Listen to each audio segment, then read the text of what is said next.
let's talk about the coronavirus. We all know what the coronavirus is. We all know where it's come from. It came from Wuhan, China. We're thinking it came from bats. I've heard it came from snakes. Some people even have a theory that it came from a lab in Wuhan, near the place where the virus started, which very well may be. I believe it was called Storm 41 that this guy wrote a book on. I don't remember exactly what the book was called, but it was something along that lines where it was a virus, the 41st virus made in this lab in Wuhan, and they accidentally let it out, and it started infecting everybody, and everybody was panicking, and then it disappeared for a few years as suddenly as it came. Then it popped up again, and then it was gone within like a year again, and never came back. That's a coincidence. That's a pretty good coincidence now, ain't it?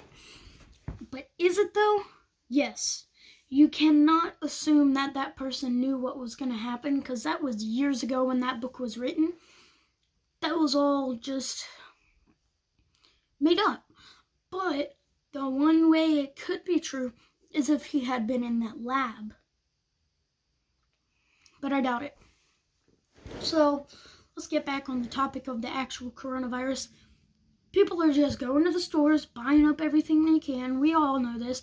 We go to the store, lots of things are empty. Shelves empty. Over half the meats are gone in Walmart. Like even the Walmart that I'm nearby. And I'm living on the farm right now. And everything just seems to be gone. Like everybody's panic buying everything. They can't replenish enough of it fast because they can't. The amount of stuff that's being bought so suddenly, they can't produce as much as fast. Even here at the farm, people are trying to come in and get some crap that they need. But we have limitations on some things, like only 2 dozen eggs, 5 things of ground beef. You could get ground chuck too. But, don't go and buy everything, because think about the people in the rural areas where there's not a lot of cities. There's not really a lot of internet, like the Amish people. They hardly ever use phones even unless they have to. So it might take a little while to get the news to them. But what if they realize, oh, I'm low on this stuff, and they try and go to the store to get that stuff, but then they realize everybody else knew about this before them, and when they get to the store, pretty much everything's gone. They can only get limited things that they needed, and you just can't. You can't order a truck every day, because eventually that one company that you're buying it from, it's depleting. People are even asking on different radio stations, various news stations, well, stores used to have months and months of supplies, and how come they don't have that anymore? It's because people started buying as soon as the stuff came out. And within a couple of weeks, months worth of stuff was gone because everybody's panicking and hoarding it all to themselves. We're going up to Maryland just to get some eggs, and we're not hoarding them because there's 30 dozen eggs in the boxes that we buy. We're not hoarding them like most people would. We're taking them out and reselling them so that some people can get eggs if there's no more eggs at the store. Even milk's going fast. And I'm sure you've all seen this on Facebook or something, or if a friend's told you or your parents showed you. It doesn't matter, but everybody's buying toilet paper, and there's a meme going around on Facebook right now saying we shouldn't call this coronavirus, we should call it the cornholio virus, because everybody's buying TP for their bunghole. Necessarily, they're not wrong. Everybody's going out buying toilet paper and cleaning supplies for their house. Clearly, America doesn't clean their house enough or wipe their butt enough. Come on, guys. If need be, you can use paper towels to wipe your butt. You just can't flush it down the toilet. You gotta know these things. You see, Thomas Jefferson, George Washington. What did they do when they had to poop? They didn't wipe their butts, did they? They didn't have toilet paper back then. You can go without it for a little while. Come on, guys. You don't need to go and panic buy everything. Like, what do you think they used when they went to the outhouse? Come on now. And a lot of racism is going around, and how people are biased against Chinese, apparently, or Asian religions, and it's just getting crazy. Like, people are calling Trump racist because he insists on calling it the Chinese virus. He used to call it the coronavirus like the rest of us, or COVID-19, or whatever the regular one is, but he calls it the Chinese virus because it came from China. And a reporter's like, why do you insist on calling it the Chinese virus when you know there's dozens of reports about people being biased about Asian religion people? So she says the media. You don't know if that stuff's true. And he even says, well, it's not racist. I can tell you that. I'm not being racist. I'm simply calling it the Chinese virus because it came from China. I mean, the Chinese even tried to blame us because we had soldiers over there doing training, and like after a few weeks of being there, and they finally got home, the virus broke out, and they tried to say, oh, the Americans brought it over, and they carried it on them, and blah, blah, blah, blah, blah, making up excuses just so that they don't seem weak, so that they seem stronger, because, I mean, they're communists. Like North Korea, they haven't had any reports. You can assume that they have the coronavirus because they're in the Asian area, the European area, which most countries around that area, they all have the coronavirus pretty much. And, like, yeah, they don't want to report anything because they want to seem stronger than they really are. Because they're communists. They don't want to look weak.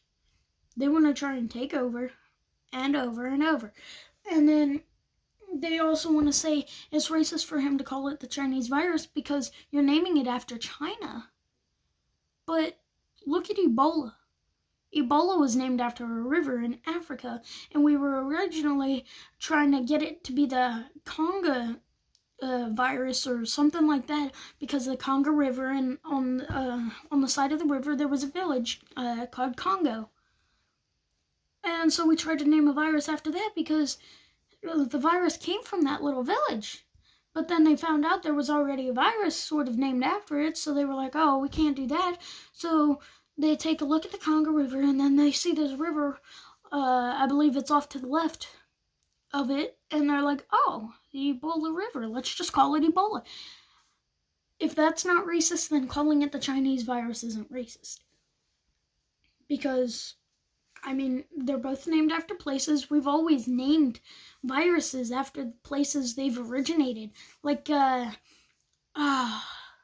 Hong Kong virus. Is that supposed to be racist now because it's called the Hong Kong virus, and Trump's calling the Chinese virus, he's calling the coronavirus the Chinese virus. So are we not allowed to say the Hong Kong virus anymore, which has been named that for years and years? And everybody's predicting, oh, well, it came from this lab. But again, you really can't predict that. You don't know that. That's just a guess. That's a theory that you have. And then people aren't traveling anywhere. I get that. But everybody's panicking about paychecks. This really isn't going to last that long. And certain people, like the doctor, the main doctor of like this country or whatever, who's trying to figure this stuff out, we've already got cures working out. Like some malaria cure.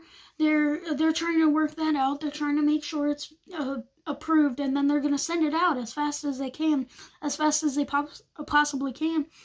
And even the doctor says, well, this shouldn't last that long, but it is a little ridiculous to say we're going to have it before summer, because that's not super far away. We're already in spring. We're just now starting spring, but summer's really not that far away from spring if you look at it. And then the governor of West Virginia is like, stop having campfires, stop having barbecues, this isn't spring break. And I get it, it isn't. But you're making making it a much bigger deal than it really is. Some people are happy because they really don't like school. That's them. We don't need the schools. We really don't. We just need education. We don't need schools. We need education to learn things. But schools, we don't. That's just where the learning happens. A school's extra stuff, like a cafeteria and an auditorium. And that's pretty much it. But, I mean, you have some selected classes that you want for fun. You don't really need those, but some of them are good skills to have. And, I mean, you really can't expect people to just stop having fun because they just want to have some fun and enjoy the break a little bit. Like, I get it. It's a big deal. You don't want it spreading so much. Like this cherry blossom deal about how they set up cams to watch the cherry blossoms, which it really isn't. I mean, it explains this next part, and apparently you can see more people walking around than the cherry blossoms on the trees. I get that because the camera's not going to have the same actual view as in person. And 6 feet apart, you can't expect everybody to do that. That's probably why they closed down schools, because in the hallways, you're limited. You can't stay 6 feet apart. And then they're considering daycares essential, so they're not closing them down. But schools aren't. I mean, you make up your mind, because daycare is basically a school, and they're only allowing 10 kids in the daycare. So is that 10 kids in the entire daycare or 10 kids per class? Because how are you going to decide who those 10 kids are that are essential? And you want to be talking about bias, that's kind of biased right there. Deciding which kids you want and what kids you don't. And I get it. Some things are essential, some things aren't. But daycare, but not school, that's what doesn't make sense to me, because they're basically just both the same thing. Daycare is even less important than school, because daycare literally is revolving around fun, yet that's essential, and school's not, where learning takes place, not a whole bunch of fun. Daycare, all I can remember from daycare and preschool daycare is learning colors, learning the ABCs, learning 1 through 5, and learning the Pledge of Allegiance. And then the rest was literally like coloring, writing some poems, which we wrote them. Really, the teachers wrote them. And we got a picture and we sent them out for Mother's and Father's Day. And then, like, the whole thing was coloring, recess, nap time, lunchtime, breakfast time. Like, I don't understand how daycare is essential, but school's not. And then, like, people just stop panic buying. Really, you don't need to panic buy that much. I mean, I'm going on for just about 14 minutes talking about how this isn't that big of a deal. And then they're doing this virtual town hall. Yeah, okay, yeah, sure. You don't have to be bunched together in a little town hall in the White House, but in very crowded spaces, how are you supposed to stay 6 feet apart? Like, walking down in New York City, everybody walks there pretty much because traffic is insane in New York City. How are you going to stay 6 feet apart? And then New York is doubling by almost every 3 days is what they're saying. But really, that's because they're interacting. They don't care about the 6 feet apart. And I get it. I'd be doing the same thing. Only some people are going to be affected. Most will just roll it off like the flu. I've never had the flu. Never even had the flu shot, because my grandmother, she got the flu shot a few years ago. Literally like a week later, she got the flu because of it. So if the coronavirus is like the flu and you're somebody who doesn't often get the flu, you're probably not going to get the coronavirus. And it's only going to be here for like half a year, and then it's going to be gone. And then we're going to have to try and mass produce everything because everything's bought up. It's not a good time. I mean, it's a good time for stock investors to invest in mask companies because they're making so many masks. But you're not supposed to touch your eyes, your nose, or your mouth. Yet there was literally a reporter saying you shouldn't touch your eyes, nose, or mouth, and she had to turn the page, and so she goes, "That's your mouth. Come on now." And she's saying you should really refrain from touching your eyes, nose, or mouth. This is how the virus spreads. Turns page.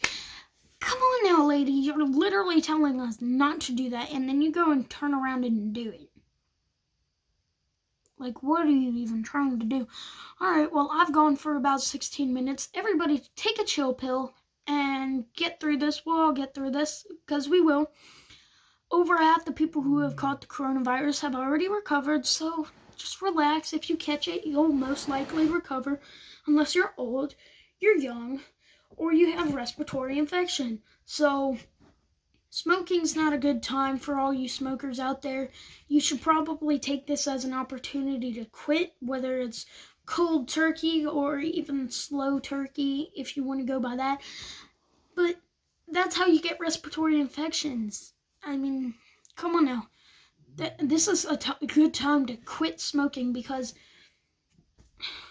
the coronavirus is respiratory infections. Lungs are part of the respiratory system. Smoking affects your lungs. And that's a very good chance that you'll get the coronavirus that way because of smoking. So I've gone about 17 minutes, so there's the precautions. Stay safe, everybody, and thank you for watching this. Bye-bye.